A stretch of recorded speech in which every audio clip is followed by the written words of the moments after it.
اهلا بيكم في فيديو جديد من فيديوهاتنا. فيديو النهارده هنتعلم مع بعض عن preposition اسمه on. طيب اسمه ايه؟ on نص او كده، ما نقولش on مبدئيا كده. هو اسمه ايه؟ on.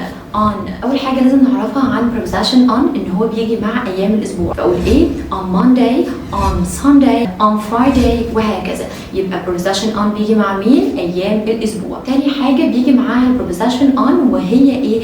الاماكن اللي فيها سطح، يعني ايه؟ مسطحه، اقدر احط عليها حاجه، زي مثلا ايه؟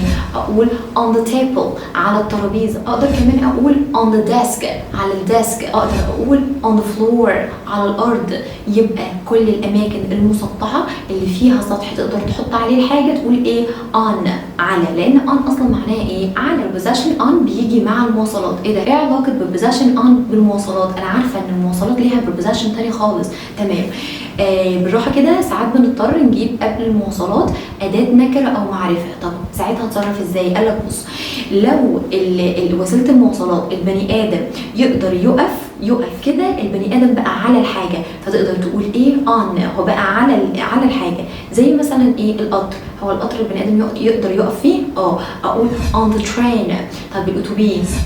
اقول on the bus. طياره ينفع البني ادم يقف فيها؟ اقول on the plane. يبقى اي وسيله مواصلات البني ادم يقدر يقف فيها قول on. خلاص اتفقنا؟ وكده نكون وصلنا لنهايه فيديو النهارده. اتمنى الفيديو يكون عجبك.